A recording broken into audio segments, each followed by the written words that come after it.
But we're talking CFL. Let's bring in Sheldon Nasty Napastuk here. Spent half his season in Saskatchewan with the Riders and half his season in Calgary, or half his career in Calgary with the Stamp. You're looking good, brother. You down some weight? What's up? Yeah, I might have lost a couple pounds, Rod. How are you doing?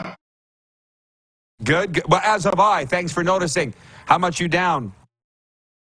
You know what? I found myself tipping about 302 on the scales, and I said that's a little bit ridiculous. So I tried the keto thing there for a few weeks and down to 287. Ooh, good for you, brother. Keep on going. Keep on going. And I appreciate you chiming in today, Nasty. Listen, you probably wonder what the heck we're going to talk about. I just want to have a football discussion with you. You're used to that. You host your own show, the Chevy and Nasty Show.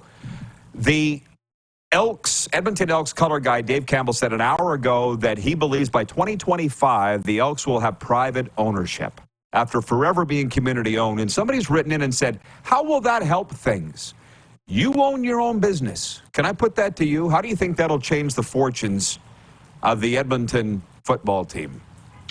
If at all? Yeah, and that's news to me. I mean, I just heard that myself. But the thing with private ownership means you don't have to go through as much bureaucracy and red tape, and you don't have as many opinions on the table in order to make a move. But I think as we've seen though, Rod, like it can be a double-edged sword because it's not so much whether you're privately owned or not, it's who that ownership is, what kind of resources they have, what kind of management style they have.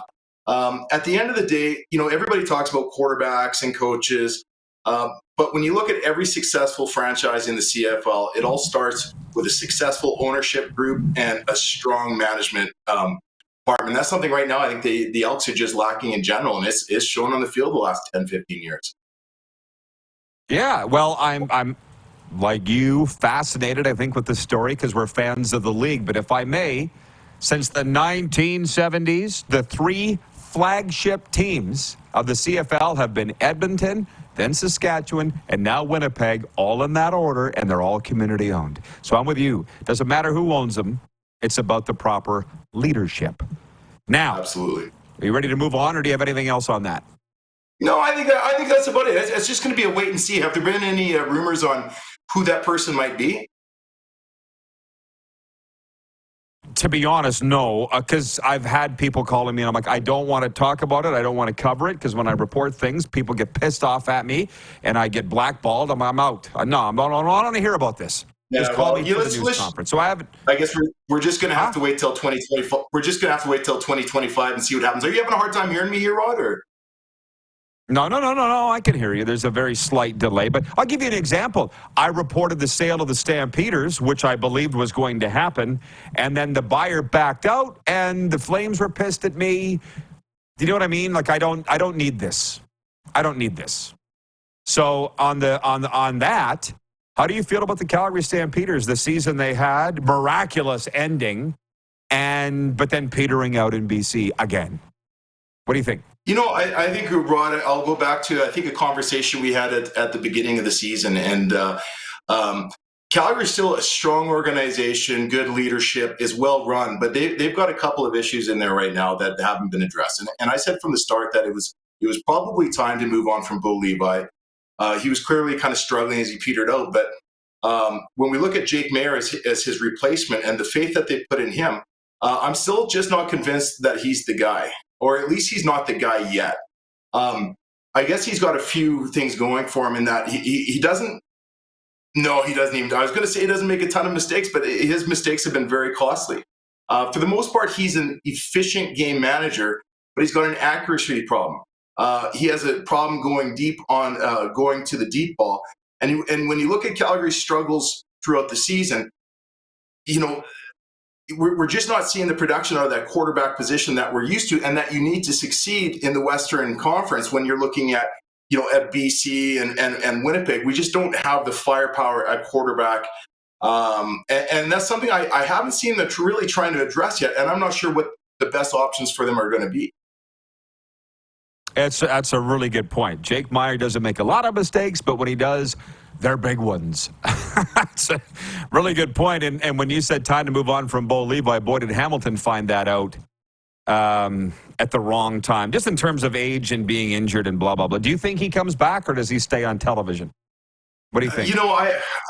I just haven't seen him in the proper headspace to go out there and to be productive. I mean, I'm sure there's a bit of a physical issue going on as well, but right from the start of the season, he just never looked comfortable. I mean, he said the right things. His interviews looked great, but when he got onto the field, the decision-making process and the ability to deliver the ball on target and on time just seems to have passed him. Now, physically, he can still rip that ball hard enough to compete, but I think just something's happened to the guy over the last 3 to 4 years where his head's not in it at the level that it takes to compete. Everybody knows his old bags of tricks. They know what he's good at. They know what he's not good at. But I think it's just been more of a head problem because it's not like he's lost the talent. He just seems to have lost the game. And I have no explanation for why that might be other than maybe it's time to move on to the broadcast. What'd you think of the 110th Grey Cup? Montreal upsetting Winnipeg 28-24. Ridiculous. I mean, that's Chev and I on our show we're talking about that, and even going into Toronto, Chev's picking the Alouettes, and I call them a homer. There's nothing on paper that I saw all season long that could have given you even a glimmer of hope that they would have pulled off what they did, other than the fact that he reminded me that they won the last 6 games going into that. And there's something about a team that's put everything together at the right time to go onto a hot streak. And still, after they beat Toronto, I still didn't believe what I was going to see. But did you get a chance to watch any of the pregame show action? Usually I'm not big on watching the pregame shows, but they did a special on Jason Moss and the work that he's done in that locker room over the past season. I mean, he's got those guys divided into intramural teams. They're playing pickleball, all kinds of competitions. He's got the English players learning French and really just embracing the Quebecois culture and the Montreal culture. What Jason Moss has done there in the last year, speaking of strong leadership, is to really take the Isle of Misfit Toys, a bunch of cast-offs and pieces put together throughout the season, and managed to turn them into a team. And another thing here, I'll tell you, I was right about Mayer at the beginning of the season, but when I was talking to you earlier in the season, I was dead wrong. You've always liked Fajardo. And for me, he was just sort of a meh, a guy that could never really find his way. I felt bad for Jason Moss when they hired him and then they brought in Fajardo. I thought that was going to be a nightmare. Hey, the quarterback that just got me fired is now my go-to guy in Montreal. But I don't think anybody saw coming the way that they built that culture, got on the same page, got all the players to buy in.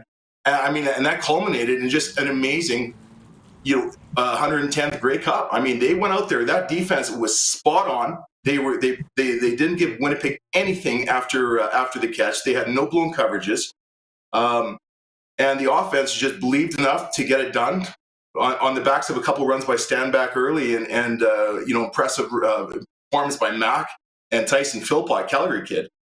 They managed to pull it off, and it was probably the best upset victory in the Grey Cup that I've seen since 1989. Yes, and I didn't see the pregame. I would have liked to, but they didn't have it on CFL Plus here in the States. But thank you. None of that surprises me. And I appreciate you saying that. I didn't even know. I'll have to go look it up at TSN's website. And lastly, Sheldon, it's Week 13 college football rivalry weekend. You watching your alma mater? Following your alma mater this weekend? Talk about it. You got a memory? Got a memory of it?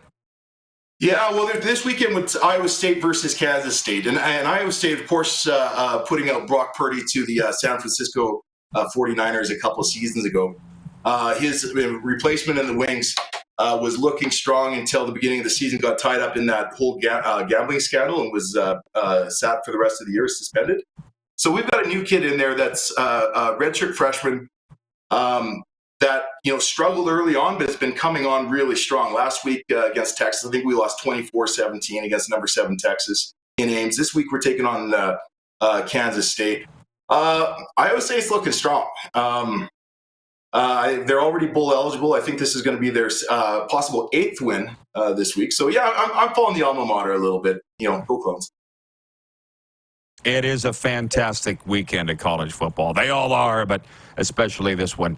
Hey, Nasty, we're out of time, but thanks as always. Keep up the weight loss journey. Proud of you, brother. Keep in touch. You too, Rod. We'll talk to you soon here. CFL alum, the great Sheldon Napastuk, one half of the Chevy and Nasty Show.